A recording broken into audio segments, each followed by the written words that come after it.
Assalamualaikum warahmatullahi wabarakatuh. Perkenalkan, nama saya Martina Sadri Ibnu Hibban. Jadi di sini saya akan mempresentasikan hasil UTS saya. Ini saya ambil kode etik programmer dan dunia IT. Ini dari mata kuliah Etika Profesi Sistem Informasi. Selanjutnya, di sini kita akan mengenal sekilas mengenai programmer. Jadi, profesi programmer ini merupakan bagian penting dalam dunia teknologi informasi. Seperti yang kita tahu, profesi programmer ini tuh sangat berpengaruh ya di dunia teknologi informasi, karena segala yang berkenaan misalnya dengan website, aplikasi, dan lain-lain itu kan diprogram oleh programmer gitu. Nah, seiring meningkatnya pengaruh teknologi tersebut, penting bagi programmer untuk memiliki landasan etika. Nah, ini berkenaan dengan agar tindakan programmer tidak merugikan masyarakat, perusahaan, dan lingkungan. Seperti itu. Kita lanjut. Di sini ada sumber kode etik programmer. Jadi, saya ambil sumber kode etik yang ini dari Association for Computing Machinery atau SCM. Jadi, ini sekilas ya tentang SCM. Jadi, SCM ini adalah organisasi internasional tertua dan terbesar yang mewadahi para profesional di bidang komputasi dan teknologi informasi. Nah, ini berdiri sejak tahun 1947. SIM ini berperan dalam memajukan ilmu komputer melalui publikasi ilmiah, konferensi, pendidikan, dan pengembangan standar etika. Sehingga ya sumber kode etik dari SIM ini sangat valid gitu ya. Dan bisa untuk diikuti oleh seluruh programmer di Indonesia, di seluruh dunia gitu. Itu. Nah, tujuannya apa sih SIM ini membuat kode etik gitu? Yang pertama ini untuk memberikan panduan etika profesional bagi programmer, software engineer, peneliti, dan pendidik. Ini biar kita tuh udah tahu gitu panduan pasti bagaimana sih kode etik programmer ini, makanya dibuatlah oleh SIM. Nah, kode etik ini bertujuan untuk memastikan bahwa perkembangan teknologi dilakukan secara tanggung jawab, adil, dan memberikan manfaat bagi masyarakat luas. Nah, ini berkenaan dengan yang tadi ya, jadi agar perkembangan teknologi ini tidak memberikan kerugian bagi masyarakat luas. Gitu. Nanti juga kita akan membahas studi kasus mengenai pelanggaran kode etik ini. Selanjutnya, di sini kita akan masuk ke kode etik programmernya. Jadi yang pertama, kode etiknya itu berkontribusi untuk kesejahteraan masyarakat atau public good. Jadi programmer ini tuh harus memastikan bahwa pekerjaan mereka memberikan dampak positif bagi publik. Yang kedua, di sini menghindari menyebabkan kerugian atau avoid harm. Jadi menghindari segala macam bentuk kerugian bagi masyarakat gitu, baik fisik maupun non fisik gitu, itu harus dihindari. Lalu yang ketiga di sini bersikap jujur dan transparan, be honest and trustworthy. Jadi jujur aja nggak cukup, jadi ya memang harus transparan. Jadi transparan untuk memberikan informasi seperti itu. Yang keempat di sini menghormati privacy, jadi respect privacy. Jadi data pengguna ini harus digunakan secara tanggung jawab dan sesuai dengan ranahnya gitu. Jangan sampai disalahgunakan atau diperjualbelikan gitu. Lanjut di sini nomor 5, memberikan penghargaan atas kekayaan intelektual atau honor confidentiality. Ini artinya tidak menjiplak karya orang lain dan menghormati lisensi software. Jadi misalnya software-software nih yang bisa dipakai untuk programmer itu usahakan untuk menggunakan software yang resmi gitu, jangan yang bajakan itu. Lalu yang keenam di sini terus meningkatkan kompetensi atau improve competence. Sebenarnya kalau ini berkaitan dengan seluruh bidang ya, kita harus terus meningkatkan kompetensi. Ini kalau dalam hal ini programmer wajib mengembangkan pengetahuan dan keterampilan secara berkelanjutan. Yang ketujuh, tidak melakukan diskriminasi atau treat others fairly. Dalam bekerja, programmer harus memperlakukan semua pihak secara adil tanpa membeda-bedakan yang lain. Lanjut, di sini kita masuk ke contoh pelanggaran kode etik programmer di Indonesia.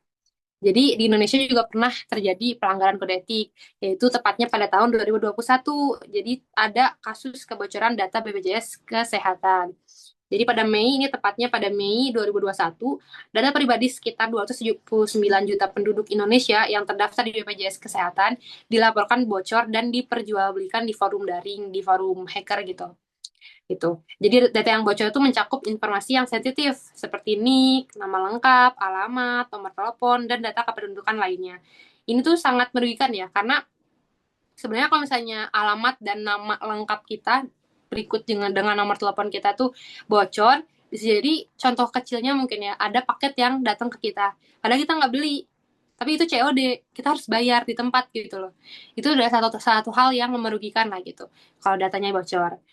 Nih, ternyata setelah diinvestigasi, diindikasikan bahwa adanya kelemahan dalam sistem keamanan dan kurangnya pemantauan terhadap akses data. Sehingga mungkin datanya bisa diakses oleh banyak orang atau gimana, ada oknum yang malah membocorkan dan memperjualbelikan data data tersebut untuk keperluan pribadi. Itu kita lanjut. Di sini relevansi dengan kode etik SIM. Jadi relevansinya dengan kode etik SIM tadi itu yang pertama melanggar prinsip menghindari tindakan yang merugikan atau avoid harm. Tentu ya, karena ini merugikan karena buat kita data kita bocor dan tidak tahu nih digunakan data kita tuh buat apa. Jadi kan pasti itu merugikan gitu untuk kita. Yang kedua di sini ada tidak sesuai dengan prinsip menjaga kejujuran dan transparansi, be honest and trustworthy. Karena tidak adanya transparansi bahwa data itu tuh misalnya nggak ada omongan-omongan di awal, misalnya datanya nanti bakal dibocorkan, enggak. Jadi ini tidak jujur dan tidak transparansi. Yang ketiga di sini tidak menjaga privacy dan rahasia informasi, tidak respect privacy. Karena data pribadi kita dipergunakan tanpa izin, digunakan begitu aja tanpa izin kita. Bahkan di awal juga kan kalau misalnya kita biasanya membuat sebuah akun ya di Instagram misalnya atau misal di website-website lain, itu pasti akan ada tulisan duluan, tulisan bahwa misalnya datanya hanya digunakan untuk keperluan misalnya di Instagram saja atau misalnya keperluan untuk di Google saja atau di Gmail saja gitu. Kalau ini tidak ada, makanya ini sangat melanggar bertentangan dengan prinsip respect privacy gitu. Lanjut, di sini maka sangat penting kode etik dalam program itu. Yang pertama, ini bisa melindungi pengguna dan stakeholder dari kerugian yang ditimbulkan oleh kesalahan teknis atau penyalahgunaan sistem. Yang kedua, meningkatkan profesionalisme melalui standar perilaku yang jelas dan terukur karena sudah ada nih poin-poin jelasnya, jadi kita bisa mengacu pada situ gitu.